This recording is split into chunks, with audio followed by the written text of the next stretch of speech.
Hey, I've noticed lately that sometimes I don't get some references or jokes. And honestly, it's fine. But do you think it's a problem when you underverse see some hidden things in something that wasn't supposed to have them? And unfortunately, I'm not gonna spread awareness on overthinking today, which maybe I should have. It's about something much darker, kinks infiltrating everyday's content. Because let's face it, these days you can't normally watch a video without wondering, is it secretly a fetish content? Or worse, watching something harmless only for the internet to sexualize it later. One of the most disturbing examples for me is always gonna be Nickelodeon. If you've kept up with the news, you already know that Nickelodeon's reputation isn't exactly clean. There are documentaries exposing the horrific treatments of child actors. And the more we dig, the clearer it becomes that nothing was as innocent as it seemed. Take the slime, for example. As a kid, I never understood the obsession with the slime. I always thought it was gross, and now I understand exactly why. It wasn't made for children. It wasn't made for fun. It was made for those who enjoy watching people getting covered in sticky liquids. Looking back, it's horrifying. But at the time, it was just normal. The worst part, kids were forced to act like they loved it. Smiling, laughing, and even opening their mouths on command. And it didn't stop with the actors. Random kids were pulled into this too. And their reactions were also filmed as an entertainment. And for me, the weird part is, okay, in the early 2000s we weren't that deep in the kinks. We didn't know a lot of things existed. But now, thanks to TikTok, we're aware of many things we didn't want to know. But the Slime Time show still exists. I was actually surprised to find it out. People are still getting covered in slime on TV. And of course, one of the reasons why Slime Time is so creepy is the color of the slime. Green, like green screen green, which could be easily edited into any color you like. I mean, even in black and white this video looks worse. But I don't really think you need it to see that it's a fetish content. And the truth is, I've even found a whole TikTok account where people make content by covering themselves in slime. And they're not as discreet. 4 seconds into the video and you already feel discomfort. You know exactly why it was filmed. I almost feel like I've watched something restricted, but it's not. If you look closely enough, you will actually see how much content is made for those who look out for spicy content on social media. You can see a lot of thumbnails with hidden meanings on Instagram. And it doesn't necessarily mean that the video is going to be extreme. No, sexualized content became an advertisement, more clickable. Like the thing I always talk about, mukbangs. I don't claim that all of them are fetish. Some people just like ASMR sounds. But what is the purpose of shoving the food so deep down your throat? The sushi roll tastes better when it touches your vocal cords. The same as my video looks better with your likes and comments. I'm sorry, but I couldn't find a better place to ask for it. And subscribe, by the way. Just do it and we'll proceed with the weird thumbnails. Like a video with another stupid useless life hack that will get more views if you put a picture of a doll that looks like a weirdly shaped package. By the way, this video is also filmed with a real baby. My favorite one, when people don't hesitate to put their kids in questionable content. Smart moves equals safe home. Smart moves equals making money on your kids. Always a great solution. I really need to know, this person made the thumbnail expecting what people to click on it. I know I clicked on it, but it's for the video. Either way, we can imagine what group of people this video is going to attract. And you want them to see your baby? But let's talk about how this became a norm. The normalization of that content caused it to become more popular. 10 years ago, if I saw something like this, I would probably cry. Now every 5-year-old can give you a list of top 10 most popular kinks, just because they see it on YouTube Shorts every day. Every single mobile game ad is sexualized. At first we were joking about it, and now it's a whole reality. Again, let's take a person 10 years ago. Do you think they would make an ad to a toothpaste so it looks like they're eating poop? Did I ruin these teeth with the world's strongest coffee?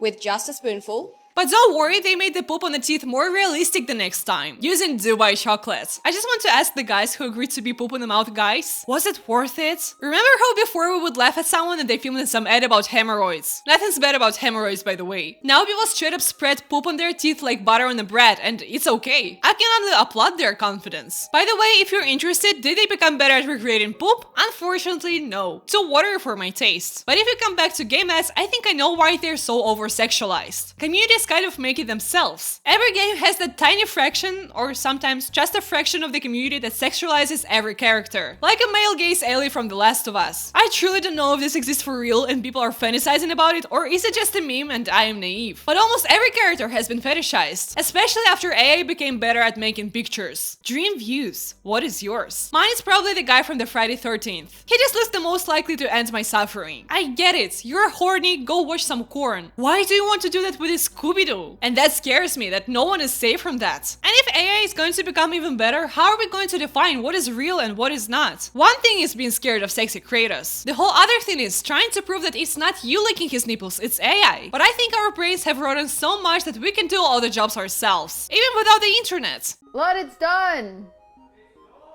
Yeah. I mean, at least it's creative. I would say that I enjoy Prolapse Mario Cake much more than any AI art. It has a soul, and it feels like you can almost see it. So I think it's fine. But coming back to the normalization, I feel like Mario and Scooby-Doo might be old characters, but still characters that were made for kids and are known by kids. Don't you think this image on social media will affect them? I talk about it a lot, but I feel like we need to talk about it a lot. I wouldn't like my kids to watch some animated corn, especially in public places. But if the internet doesn't change, there is a huge possibility that they will. Simply because social media doesn't moderate the content. And what's even worse, it's promoted as content for kids. Because hey, those are characters for children. Or this video is about anime character that all teenagers love. And what he's doing is not as important. Another aspect of this content is how extremely stupid it is. And for me, when I can't deal with something, I'll make it at least funny. Choose your swimming instructor. I don't think any of them will suit me. I don't have an extra pedal for the technique they teach. I try to understand when they make an eye contact, do they try to validate? Yeah, we're doing everything as we planned. Because they plan to hook up with the water. I don't know about you, but I'm not swimming in that pool. That's what I mean. While trying to make some spicy content, creators do such stupid things with no explanation or logic behind it. They were like, we need to show off our bodies and that we're skilled in bed. Let's have solo time with water.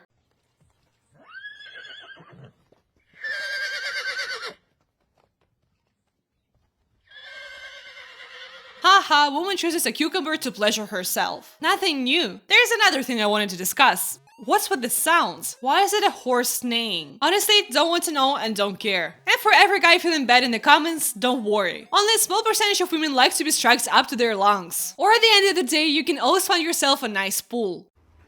Surprise, baby! Hey, you're home so early. Oh my god, I missed you so much.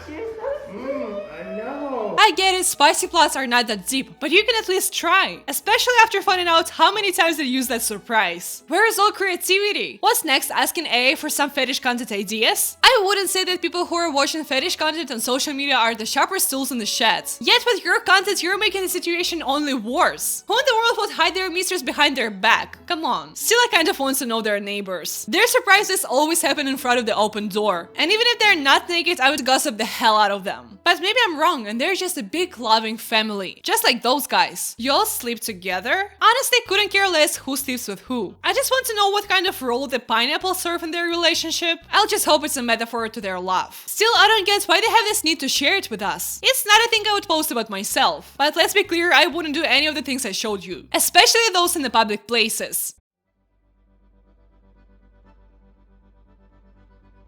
I don't know how long his schlong is, but I might be too judgmental. I always thought that adult films are kind of surrealistic, especially about the sizes they show. But my friend told me an embarrassing story that actually fits this video perfectly. He was sitting with his friend and he notices that he got something weird in his pocket. So he starts to joke around. Like, why do you carry around a small bat in your pocket? And he goes, it's not a bat. So it's better be a bat at the cinema. Because isn't it a law violation? And they posted it on Instagram. It says a lot about filtering the content on social media. Platforms claim to ban sexual content, but we can see that it's not working. Obvious kink accounts just align to the rules platforms have. Instead of tagging fetish, which could get you banned, they call themselves ASMR or foodie. And these are normal things, right? Even though sometimes it's funny to observe those people, we should remember that it harms us. People are basically exposed to this content and we can't do anything about it. Even if you really don't want to see it, it's somehow gonna find you. You need to understand that I don't want to shame people with their needs and preferences, but social media is not designed for it. There are special places where you can go and watch something you like. It's just making money on sex and creating platforms full of creepy people. And even if you don't see fetish content, those people see it. And they will see you. And they will reach out for you. I think I accidentally posted ear fetish content and now I keep getting comments like this. I'm scared. And the comments. Can you hold your ears back, flexed, for a while? I was kind of interested to see what this video was about, because I don't even know what you must film for ear fetishes. Just an ear can't be that appealing, I guess? But I was wrong. It was literally a video with your ears and she was moving them. This is just an innocent video. It's so creepy that even your ears can be over-sexualized. I feel like it's unsafe to post any part of your body anymore. I don't know what people online are gonna do with that. I use your TikToks to get in the mood.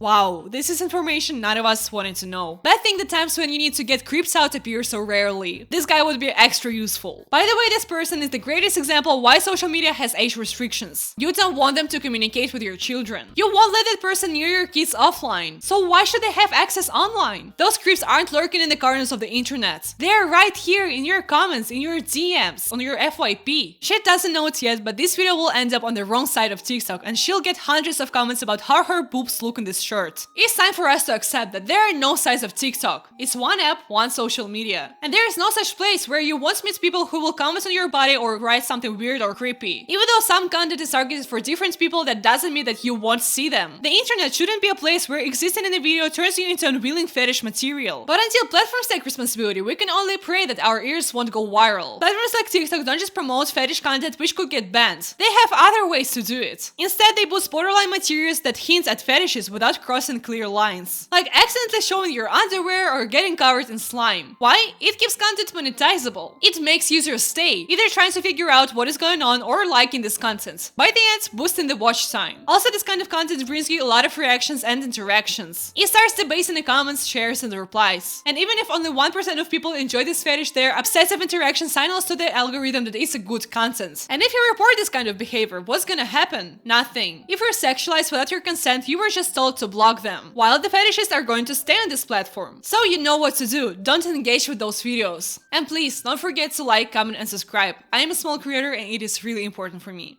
Bye!